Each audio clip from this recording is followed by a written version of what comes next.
Hello everyone, welcome to my YouTube channel Study Time Study Education. This is Deepti Yadav. तो guys आज हम लोग पढ़ने वाले हैं नंबर सिस्टम.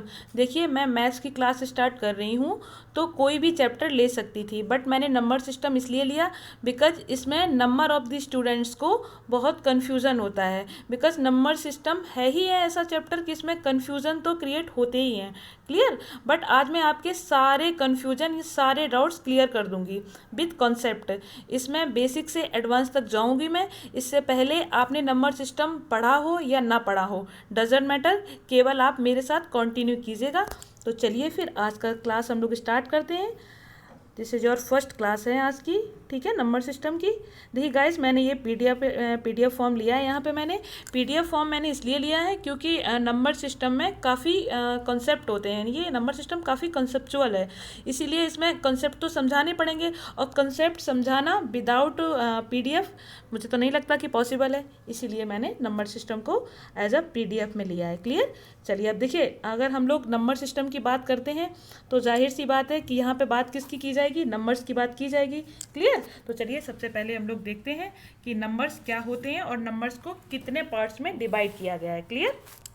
अब देखिए क्या लिखा हुआ, नंबर्स यानी कि संख्याएं, यानी कि संख्याओं को दो पार्ट्स में डिवाइड किया गया है. कौन से? एक real number and second imaginary number. ठीक है. ये होती हैं वास्तविक संख्याएं और इनको कहते हैं काल्पनिक संख्याएं. क्लियर. वास्तविक संख्याएं क्या होती हैं? वास्तविक संख्याएं वो संख्याएं होती हैं जिनको हम किसी नंबर लाइन पे प्रेजेंट कर सकते हो. यानी कि real number are those number which represent on the number line. Clear. जैसे ये एक नंबर लाइन बनी हुई है आपकी. क्लियर. और इस पर इस तरीके से यहाँ पे एक .0 है, इसके इधर 1 2 3 4 और इधर -1 -2 -3 -4 इन माइनस इन्फिनिटी तक जाते हैं और ये प्लस इन्फिनिटी तक चले जाते हैं. ठीक है. तो ये क्या होते हैं? ये रियल नंबर होते हैं.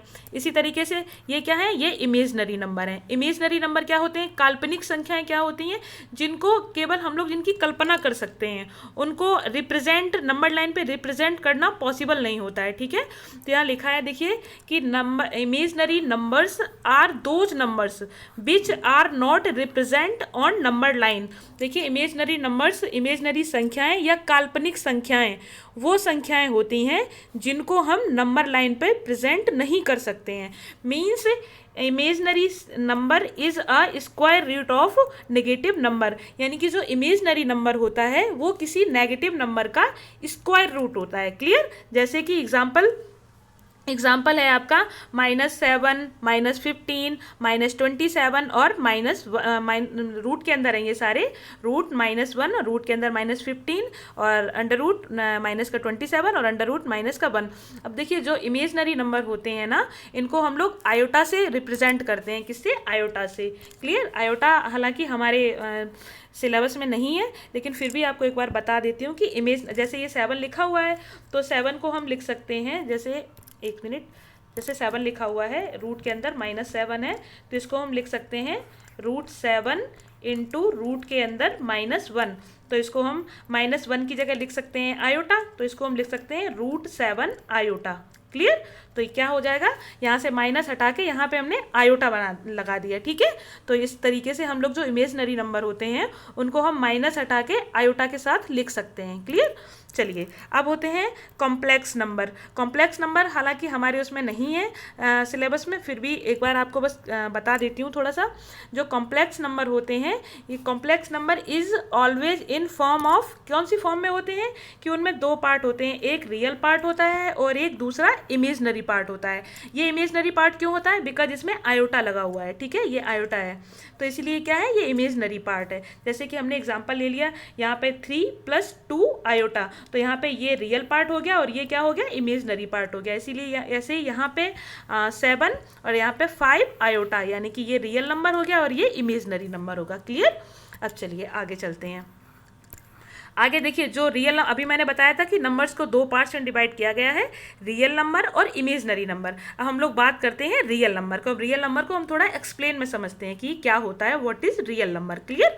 चलिए देखिए, रियल नंबर यानी कि वास्तविक संख्याएं। देखिए यहाँ पे लिखा इंग्लिश में गया है, लेकिन बोल मैं हिंदी में रही हूँ, इससे आप लोग समझ सकते हैं। आगे भी मैंने हिंदी में भी लिया है, बट थोड़ा सा इंग्लिश में भी है, तो आपको थोड़ा समझना है, क्योंकि मैं हिंदी में ही सारा इसको एक्सप्लेन कर रही हूँ। क्लियर? अब देखिए, जो रियल नंबर्स होते हैं इनको फिर से टू पार्ट्स में डिवाइड किया है, दो भागों में विभाजित किया गया है। किनको? वास्तविक संख्याओं को। कौन से में? एक होती हैं ये इंटीजर्स और दूसरे होते हैं डेसिमल, यानी कि पूर्णांक और दशमलव। देखिए, जो इंटीजर्स होते हैं ये क्या होते हैं, ये अभी मैंने बताया था कि इस तरीके से यहाँ पे हमने ज़ीरो, जैसे यहाँ पे हमने 0.0 ले लिया, यहाँ पे हम -1, यहाँ पे 2, यहाँ 3, यहाँ लेते हैं 1 2 3, और इधर ले लेंगे -1, -2, -3। क्लियर? तो इस तरीके से जो पूर्णांक होते हैं, इंटीजर्स होते हैं, वो टू टाइप्स के होते हैं। एक पॉजिटिव इंटीजर, ये वाले होते हैं पॉजिटिव इंटीजर, और ये वाले होते हैं नेगेटिव इंटीजर। ये -∞ तक जाते हैं, ये +∞ तक जाते हैं। क्लियर? चलिए, इंटीजर्स मैं अभी आगे बताऊंगी, अच्छे से एक्सप्लेन करूंगी। पहले हम लोग देखते हैं डेसिमल को, दशमलव को। क्लियर? देखिए, जो दशमलव है, हम जो आज नंबर सिस्टम जो यूज़ करते हैं वो डेसिमल नंबर सिस्टम यूज़ करते हैं। ठीक है? इसमें कितने नंबर्स होते हैं? इसमें 10 नंबर्स होते हैं, 0 से लेके 9 तक। क्लियर? और इन्हीं डिजिट से सारी बड़ी बड़ी संख्याएं बनती हैं। क्लियर? 0 से लेके 9 तक जितने डिजिट होते हैं, इन्हीं से इतनी बड़ी बड़ी संख्याएं बनती हैं सारी। ठीक है? अब चलिए, अब आगे देखते हैं। देखिए, जो डेसिमल है इसको भी फिर टू पार्ट्स में डिवाइड किया गया है। क्लियर? कैसे? देखते हैं। कौन से हैं ये? एक है टर्मिनेटिंग डेसिमल और दूसरा है नॉन टर्मिनेटिंग डेसिमल। ठीक है? नॉन टर्मिनेटिंग डेसिमल, ये सॉरी यहाँ पे इसको कट कर दीजिएगा, नॉन टर्मिनेटिंग डेसिमल, और पहला है टर्मिनेटिंग डेसिमल। टर्मिनेटिंग डेसिमल का क्या मतलब हुआ? यानी कि जो शांत हो जाए, शांत दशमलव, और ये हो गया अशांत दशमलव। शांत का मतलब जो एक पॉइंट पे, पर्टिकुलर पॉइंट पे आगे एक जो शांत हो जाए उसको कहेंगे शांत दशमलव, और ये अशांत दशमलव होता है ये जो शांत हो, अनंत तक चलता ही जाए, उसको कहेंगे अशांत दशमलव। क्लियर? जो शांत दशमलव होता है उसके एग्जांपल, जैसे कि हमने लिया 0.423, अब ये एक पॉइंट पे आके 3 पे आके यहाँ पे इसका अंत हो गया, मतलब यहाँ पे आके ये रुक गया। क्लियर? इसी तरीके से ये 1.735, ये यहाँ पे 5 पे जाके रुक गया। ठीक है? यहाँ पे ये 1 है, ये तो इंटीजर है, मतलब पूर्णांक है ये। इसी तरीके से 0.68459, ये 9 पे आके रुक गया। क्लियर? और जैसे इसी तरीके से हम एक और इसको भिन्न लेते हैं इसकी, जैसे हमने लिया 8/25, तो इसको हम कैसे लिख सकते हैं? जैसे हमने 25 का भाग दिया 8 में, तो यहाँ क्या हो जाएगा? 0.32, यानी कि ये 2 पे आके रुक गया। ठीक है? शांत हो गया। इसी तरीके से 5/4, तो यहाँ पे भी ये 5 पे आके शांत हो गया। क्लियर? अब जैसे कि ये होते हैं जो अशांत दशमलव होते हैं, नॉन टर्मिनेटिंग डेसिमल होते हैं, ये भी 2 टाइप्स के होते हैं। क्लियर? 2 टाइप्स के होते हैं। कितने? कौन से? एक होता है रिपीटिंग और एक होता है नॉन रिपीटिंग, यानी कि आवृत्ति। ये जो रिपीटिंग करते हैं, बार बार वही डिजिट बार बार आए, तो उसको कहते हैं आवृत्ति, इसको कहते हैं अनावृत्ति। क्लियर? अब देखिए, इसको एक बार आप लोग देखिएगा, इसका एग्जांपल। जैसे रिपीटिंग कौन से होते हैं? जैसे कि हमने लिया 0.333, और ये ऐसे इन्फिनिटी तक चला जा रहा है। ठीक है? तो इसको हम कैसे लिख सकते हैं? 0.3 पे बार का मतलब क्या होता है? जो संख्या बार बार रिपीट कर रही हो, कोई भी संख्या, चाहे वो 1 डिजिट की हो या 2 डिजिट की हो, जितने डिजिट बार बार रिपीट हो रहे हों, सेम डिजिट, तो उसको हम 0 पॉइंट फिर उस पर बार लगा सकते हैं उस पर। ठीक है? तो इसका मतलब यहाँ पे क्या लगा हुआ है? बार लगा हुआ है। क्लियर? इसी तरीके से यहाँ लिखा हुआ है 0.6767 रिपीट हो रहा है यहाँ पे बार बार, और कहाँ तक चला जा रहा है? ये इन्फिनिटी तक चला जा रहा है, तो इसको हम लिख सकते हैं 0.67 पे बार। क्लियर?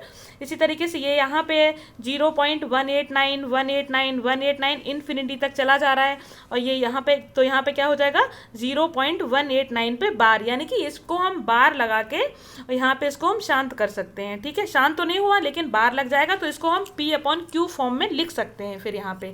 ठीक है? और जो ये नॉन रिपीटिंग होते हैं, अनावृत्ति वाले, ये वाले, इनको, ये क्या है, ये डेसिमल ऐसे डेसिमल होते हैं जो किसी फिक्स पैटर्न को फॉलो नहीं करते हैं। ये अनंत तक, जैसे ये लिखा हुआ है 0.7850294316, ऐसे ही अदर अदर नंबर आगे चलते चले जाएंगे।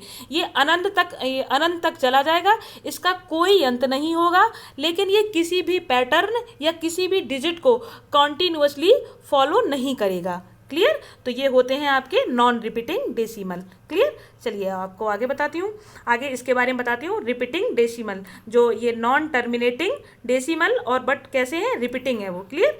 चलिए, ये है आपका non terminating but repeating decimal है। तो नॉन टर्मिनेटिंग, लेकिन क्या कर रहा है, रिपीट कर रहा है वो। क्लियर?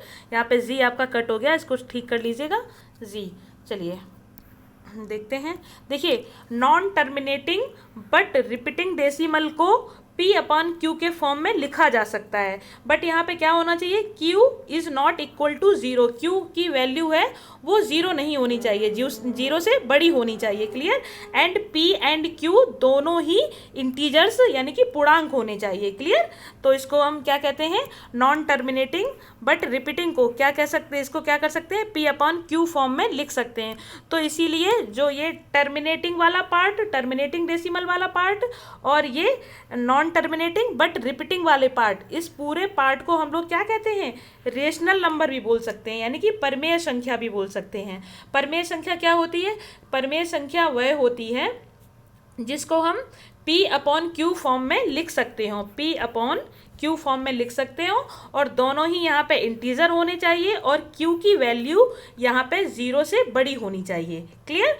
तो ये इन दोनों को रिपीटिंग डेसिमल, नॉन टर्मिनेटिंग और रिपीटिंग डेसिमल को भी लिख सकते हैं, और टर्मिनेटिंग डेसिमल को भी P अपॉन Q के फॉर्म में लिख सकते हैं। क्लियर? जैसे यहाँ पे ये लिखा हुआ है 0.423, तो इसको हम क्या लिख सकते हैं, 423/1000। तो देखिए ये आ गया ना, यहाँ पे ये P अपॉन Q के फॉर्म में आ गया। इसी तरीके से जैसे यहाँ पे ये सारे ही हो जाएंगे, लिख जाएंगे ये, और जैसे ये है 0.3 है, ठीक है, 3 पे बार लिखा हुआ है, तो इसको हम कैसे लिख सकते हैं, इसको हम लिख सकते हैं 0.3 पे जो बार लगा हुआ है, तो ये बार यहाँ से हट जाएगा और यहाँ पे क्या आ जाएगा, 3/9 हो जाएगा। यानी कि ऊपर जितने अंकों पे बार होता है, नीचे उतने ही बार 9 आ जाता है। ये चीज़ मैं आगे आपको समझाऊंगी कि नीचे ये 9 कैसे आया, लेकिन अभी आप इतना समझ लीजिए कि ऊपर जितने अंकों पे बार होगा, नीचे उतने ही 9 आ जाएंगे। ठीक है? तो जैसे यहाँ पे एक अंक पे बार था, तो यहाँ पे 9 आ गया, 3/9, इसको 1/3 लिख सकते हैं। तो देखिए यहाँ पे 1 भी इंटीजर है और 3 भी इंटीजर है, और 3 है वो 0 से बड़ा भी है, तो यानी कि ये किस में आ गया आपका, ये P अपॉन Q के फॉर्म में आ गया। इसी तरीके से अगर हम 0.67 पे बार को लिखना चाहें, तो ये भी कैसे हो जाएगा, 67/999, यानी कि यहाँ पे 2 अंकों पे बार था, तो यहाँ पे नीचे 2 9 आ गई। ठीक है? इसी तरीके से यहाँ पे 0.189 है, ठीक है, तो इसको भी हम लोग कैसे लिख सकते हैं, 189/3 × 9। ठीक है? यहाँ पे 3 × 9 आया, क्योंकि यहाँ पे 3 अंकों पे बार था, तो नीचे 3 × 9 आ गया आपका। ठीक है? चलिए अब आगे देखते हैं। आगे है non terminating and non repeating decimal. कौन वाला? ये वाला जो था, ये नॉन टर्मिनेटिंग है, नॉन टर्मिनेटिंग है। देखिए ये क्या है, non terminating and non repeating decimal. चलिए इसको देखते हैं, ये क्या होता है। देखिए वह दशमलव जो ना ही टर्मिनेट होता है और ना ही रिपीट होता है, उसको हम क्या कहते हैं, not terminating and non repeating decimal. Clear? Example 0.685432 मतलब कोई भी डिजिट ले लीजिए, अनंत तक चले जा रहे हैं, और मतलब कोई भी ऐसा नहीं होगा इसमें कि कोई एक पैटर्न फॉलो हो रहा हो, बस सीधे ऐसे ही चलते ही चले जाएंगे। क्लियर? अनंत तक।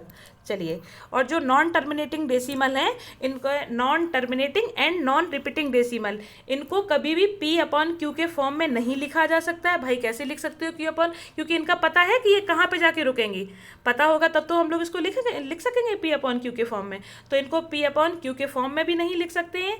और ये नंबर्स कभी भी रेशनल नंबर भी नहीं हो सकते। क्यों नहीं हो सकते? क्योंकि रेशनल नंबर क्या होता है, रेशनल नंबर वह नंबर होते हैं जो P/Q के फॉर्म में लिखे जा सकें, और इनको तो हम लिख ही नहीं सकते P/Q के फॉर्म में, तो ये रेशनल नंबर कैसे हो सकते हैं। क्लियर। तो चलिए ये हो गया आपका non terminating and non repeating decimal. देखिए गाइस, वैसे तो मैं अपनी पूरी कोशिश कर रही हूँ कि मैं आपको अच्छे से डिलीवर कर सकूँ, बट फिर भी अगर आपको कहीं पर कन्फ्यूज़न हो रहा हो तो आप एक बार कमेंट में मेरे से पूछ सकते हैं, तो मैं आपको दूसरे दिन क्लास में उसको क्लियर कर दूँगी उस चीज़ को। क्लियर। चलिए नेक्स्ट देखिए, अगर कोई non terminating and non repeating decimal है, तब वह किसी प्राइम नंबर का अंडर रूट होता है जिसका परफेक्ट स्क्वायर रूट पॉसिबल ही नहीं है, या किसी ऐसी संख्या का स्क्वायर रूट होता है जिसका अंडर रूट इंटीजर पॉसिबल नहीं होता है।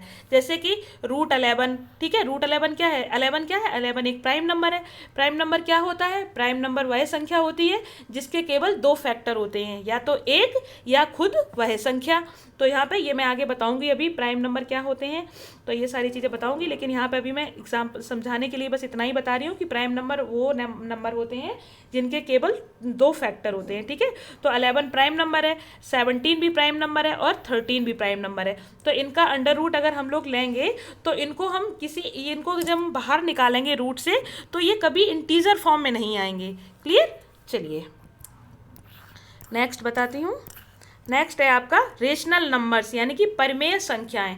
अब देखते हैं परिमेय संख्याएं किसको कहते हैं। देखिए, वे सभी संख्याएं जिन्हें पी वाई क्यू के फॉर्म में लिखा जा सकता हो और उसमें क्यू है वो 0 के बराबर नहीं होना चाहिए, यानी कि 0 से बड़ा होना चाहिए, है ना।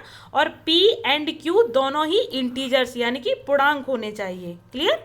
चलिए, जैसे कि एग्जाम्पल क्या है, 0.125, तो इसको हमने कैसे लिख लिया, 125 अपॉन में 1 और 3 टाइम्स 0 यानी कि 1000, तो इसको 1/8। अब देखिए ये p अपॉन क्यू फॉर्म आ गया इसका, ये p हो गया, ये q हो गया, और ये जो 8 है वो 0 से बड़ा भी है, और दोनों इंटीजर भी हैं, 1 भी इंटीजर है और 8 भी इंटीजर है। इसी तरीके से 0.777, इस पर क्या लगा हुआ है, बार लगा हुआ है, ठीक है। तो हमने बताया था बार जब एक संख्या पे बार होता है तो नीचे उतने ही 9 आ जाते हैं, तो यहाँ पे एक संख्या पे बार है तो यहाँ पे 1 टाइम 9 आ गया, ठीक है। तो ये भी p/q की फॉर्म हो गई। क्लियर। यहाँ पे जो 9 है वो q से बड़ा भी है, और जो p और 7 और 9 दोनों ही क्या है, इंटीजर भी हैं। क्लियर। चलिए अब बात करते हैं, हाँ अभी तो इसे प्रत्येक टर्मिनेटिंग डेसिमल और रिपीटिंग डेसिमल को ही रेशनल नंबर कहते हैं। इसकी एक और डेफिनेशन है कि जितने भी टर्मिनेटिंग डेसिमल हैं और रिपीटिंग डेसिमल हैं उन सबको, अभी मैंने पीछे आपको बताया भी था, क्लियर भी किया था कि जो टर्मिनेटिंग डेसिमल होते हैं और रिपीटिंग डेसिमल होते हैं उन सबको हम क्या कहते हैं, रेशनल नंबर, परिमेय संख्याएं बोलते हैं। क्लियर। जैसे कि 0.225, तो इसको हमने लिख लिया 225/1000, तो 9/40 यानी कि p/q के फॉर्म में आ गया ये। ऐसे ही यहाँ लिखा हुआ है 1.189 पे बार, यानी कि यहाँ पे 189 बार बार रिपीट कर रहा होगा, कहाँ तक, अनंत तक, ठीक है। तो ये किसका फॉर्म आ गया, ये इसका आ गया रिपीटिंग डेसिमल का है ये, ठीक है। तो यहाँ पे 189 पे बार है, तो इसको कैसे लिख सकते हैं, 1 + 189 अपॉन में 3 टाइम्स 9 आ गया, ठीक है। तो इसको हम काट के लिख सकते हैं 44/37, 44/37। क्लियर। अब देखिए, वह संख्या जो रूट के अंदर हो बट रूट से बाहर आ सकती हो, तो उसको हम क्या कहते हैं, उसको भी क्या कहते हैं, परिमेय संख्या कहते हैं, यानी कि रेशनल नंबर कहते हैं। वो जैसे कि √25 है, इसको हम बाहर ले सकते हैं, 5 आ जाएगी, तो ये क्या हो जाएगी, परिमेय संख्या हो जाएगी। अब आप सोच रहे होंगे कि ये तो p/q के फॉर्म में भी नहीं है, फिर ये परिमेय संख्या कैसे हो गई। तो देखिए यहाँ 5 लिखा हुआ है, क्या आप 5 को 5/1 नहीं लिख सकते हो, और ये a की वैल्यू q से 0 से भी बड़ी है, इसमें क्या होती है कि p/q के फॉर्म में लिख जाए, और q की वैल्यू हमेशा 0 से बड़ी होनी चाहिए। तो देखिए दोनों कंडीशन यहाँ पे फॉलो हो रही हैं, p/q के फॉर्म में भी लिखा है और q है वो 0 से बड़ा भी यहाँ पे 1 है। और इसी तरीके से यहाँ पे लिया है हमने √144, तो इसको हम कैसे लिख सकते हैं, इसको 12, ये 12 बाहर आ गया, अब 12 को भी हम 12/1 लिख सकते हैं, तो ये क्या हो गई, परिमेय संख्या हो गई। क्लियर। चलिए अब देखते हैं अपरिमेय संख्याएं, इर्रेशनल नंबर। देखिए इरेशनल नंबर क्या होते हैं, इरेशनल अपरिमेय संख्याएं वे संख्याएं होती हैं जिनको p/q के फॉर्म में नहीं लिखा जा सकता, means non terminating and non repeating decimal को ही अपरिमेय संख्या कहते हैं। क्लियर। ये देखिए मैंने सारी अपनी लैंग्वेज में लिखा है जिससे कि आपको जल्दी से समझ में आए और आप इसको जल्दी से समझ सकें, और अपने लैंग्वेज में भी इसको आप चाहें तो अपना बना सकते हैं नोट्स अपनी लैंग्वेज में। क्लियर। देखिए एग्जांपल जैसे √2 है। अब √2 का अगर हम लोग मान लेते हैं तो क्या होता है 1.41421356 आगे ऐसे अनंत तक ही चलता ही जा रहा है, इसका कोई अंत नहीं है। इसी तरीके से √3 का होता है 1.7320, इसमें कोई भी अंक ऐसा नहीं है जो बार बार रिपीट हो रहा हो और रिपीट होकर कोई पैटर्न फॉलो कर रहा हो। क्लियर। तो इस तरीके से क्या हो जाएंगे, अपरिमेय संख्याएं हो जाएंगी। क्लियर। लेकिन जो पाई होती है ना आपकी, वो भी क्या है, एक इरेशनल नंबर है, यानी कि पाई एक अपरिमेय संख्या है। ये कई बार जो छोटे मोटे पेपर होते हैं उनमें कई बार कभी कभी तो बड़े पेपर एग्जाम्स में भी पूछा गया है कि पाई क्या है, रेशनल नंबर है या इरेशनल नंबर है। तो आप याद कर लीजिएगा कि पाई है वो एक अपरिमेय संख्या है, यानी कि इरेशनल नंबर है। क्लियर। पाई ना ही टर्मिनेट होता है और ना ही रिपीट करता है। पाई की वैल्यू 3.1416 और ऐसे ही अनंत तक ऐसे ही चलती जाती है, कहाँ तक, इन्फिनिटी तक। बट एक चीज़ याद रखिएगा, जो 22/7 होता है वो 22/7 बाई का अप्रोक्स मान होता है, एग्जैक्टली मान नहीं होता है। ठीक है। 22/7 इसका कैसा मान होता है, अप्रोक्स मान होता है।